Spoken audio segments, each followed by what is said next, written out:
नमस्कार, स्वागत है। आप देख रहे हैं खबर असरदार। मैं हूं आपके साथ पूजा सचदेवा। और खबर असरदार में सबसे पहले बात नवरात्रों की। नवरात्रि के मौके पर मोदी सरकार ने देश की आम जनता को भारी छूट दी है।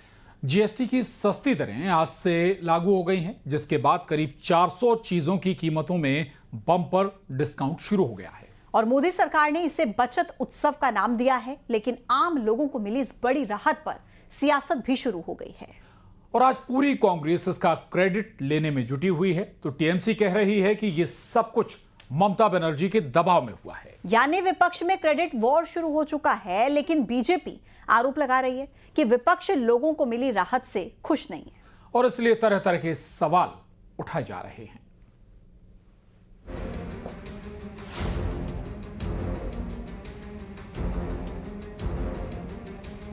नागरिक देवो भवः कि जिस मंत्र के साथ आगे बढ़ रहे हैं, अगर हम इनकम टैक्स में छूट और जीएसटी में छूट को जोड़ दें, उससे देश के लोगों को 2.5 लाख करोड़ रुपए से ज्यादा की बचत होगी। जीएसटी का तोहफा देने के साथ साथ पीएम मोदी ने देश को स्वदेशी वाला मंत्र भी दिया। हम वो सामान खरीदें जो मेड इन इंडिया हो, जिसमें हमारे देश के नौजवानों की मेहनत लगी हो, हमारे देश के बेटे बेटियों का पसीना हो। गर्व से कहो, ये स्वदेशी है। लेकिन विपक्ष ने स्वदेशी में भी सियासत का एजेंडा फिट कर दिया। भाजपा की विदेश नीति के पिटने के बाद स्वदेशी की नीति भाजपा को याद आई। जीएसटी पर तो विपक्ष ने क्रेडिट लेने वाली सियासी मारामारी शुरू कर दी। कांग्रेस अपनी पीठ थपथपा रही है, तो टीएमसी कह रही है इसका सारा क्रेडिट ममता बनर्जी को मिलना चाहिए। ममता बनर्जी और तृणमूल कांग्रेस पॉइंट आउट करके दिखा दिया, आपको चेंज करना पड़ेगा, और आप लोग किया। उसका क्रेडिट तो ममता बनर्जी और ऑल इंडिया तृणमूल कांग्रेस का है। आज जो उन्होंने कहा उसमें नया क्या है बताइए। 15 अगस्त को घोषणा की थी, एक ऐसी घोषणा जो 2017 से हम मांग करते आए थे। कांग्रेस पार्टी कह रही है कि ये सब कुछ राहुल गांधी ने करवाया है। फाइनली मोदी जी को राहुल गांधी की सुननी पड़ी, मोदी कैबिनेट को सुननी पड़ी। उन्होंने ये कहा था कि ये गब्बर सिंह टैक्स जो है ये देश का शोषण है। उन्होंने ये कहा था कि जब कभी भी हमारी सरकार बनेगी, उनको भी पता है कि नहीं बनेगी, लेकिन जब कभी भी बनेगी तो हम इसको समाप्त कर देंगे। अपनी खींच मिटाने के लिए वो राहुल गांधी जी को श्रेय देने का कोशिश कर रहे हैं। इस बीच कांग्रेस अध्यक्ष मल्लिकार्जुन खड़गे ने सोशल मीडिया पर लिखा, 900 चूहे खाकर बिल्ली हज को चली।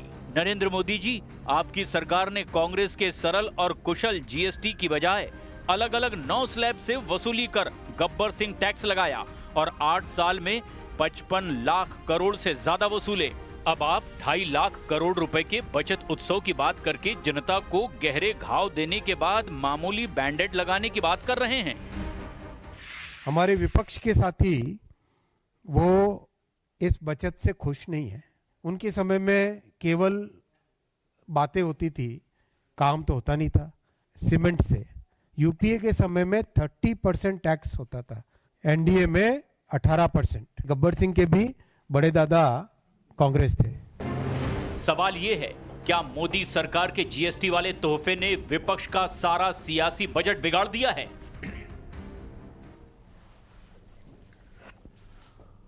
वहीं दूसरी तरफ पीएम मोदी की मां पर की गई टिप्पणी का मामला अब सियासी मुद्दा बनता जा रहा है। आरजेडी की रैली में तेजस्वी यादव के सामने पीएम मोदी की मां को अपशब्द कहने पर लालू यादव परिवार में ही आवाज उठ रही है।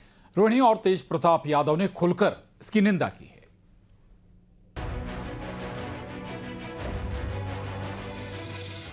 पीएम की मां का अपमान, लालू परिवार में घमासान।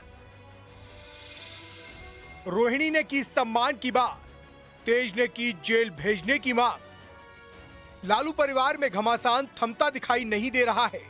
तेजस्वी यादव की सभा में पीएम मोदी की मां को लेकर कहे गए अपशब्द पर रोहिणी आचार्य ने कड़ी आपत्ति जाहिर की और हर मां के सम्मान की बात कही। तो दूसरी तरफ तेज प्रताप यादव ने आरोपियों को जेल भेजने की मांग कर दी, जिस पर आरजेडी के विधायक भाई वीरेंद्र ने कहा, परिवार में कोई कलह नहीं है, और किसी को किसी की मां को गाली देने का अधिकार नहीं है। तो किसी भी माँ के ऊपर, किसी भी बहन के ऊपर इस तरीके का आरोप लगाया जा रहा है, ये नरेंद्र मोदी जी से और केंद्र की सरकार से और बिहार सरकार से ये हम मांग करते हैं कि जल्द से जल्द उसको गिरफ्तार करके जेल भेजा जाए। किसी की मां को किसी को गाली देने का अधिकार नहीं है। मैं इसका खंडन करता हूं और बीजेपी के लोगों ने इसको हवा बनाने का काम किया है। वो सिंदूर वाला भी जो वो हवा बनाने का काम किया, काम तो करना नहीं है, खाली जुमलाबाजी करना है। हालांकि इस मुद्दे को लेकर बिहार की सियासत में बड़ा विवाद खड़ा हो गया है। बीजेपी सांसद रविशंकर प्रसाद ने इसे बेशर्मी की पराकाष्ठा बताते हुए इसे नारी शक्ति का अपमान बताया है। वहीं आचार्य प्रमोद कृष्णन ने कहा कि हमारे यहाँ माँ को देवता माना जाता है और इस तरह के बयान अकल का दिवालियापन है। ये बेशर्मी की पराकाष्ठा है। क्या कोई संस्कार नहीं है इनके पास?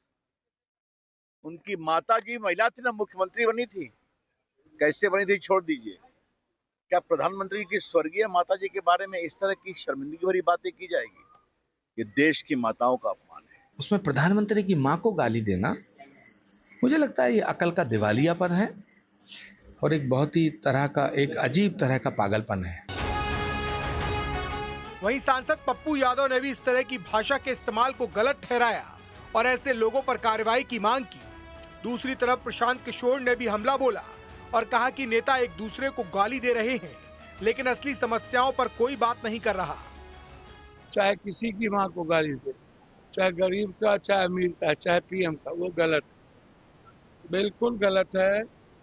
और ऐसी राजनीति और ऐसे लोगों पर कार्रवाई होनी चाहिए। तेजस्वी यादव के मन से मोदी जी के मां को गाली दिया गया और तेजस्वी यादव की मां राबड़ी देवी भाजपा के अध्यक्ष दिलीप जायसवाल को अपना भाई बता रही हैं।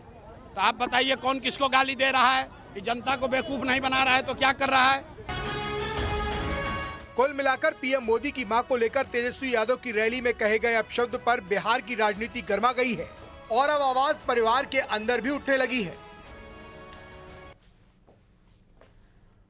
कथित वोट चोरी के आरोपों को लेकर कांग्रेस अब एक नया दांव चलने जा रही है।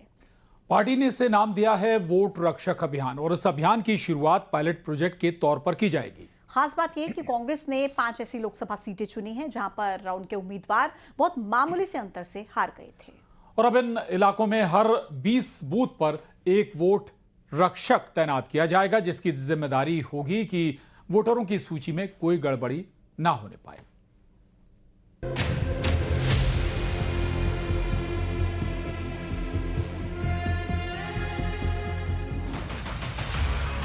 राहुल गांधी लंबे वक्त से वोट चोरी के मुद्दे को उठाते रहे हैं।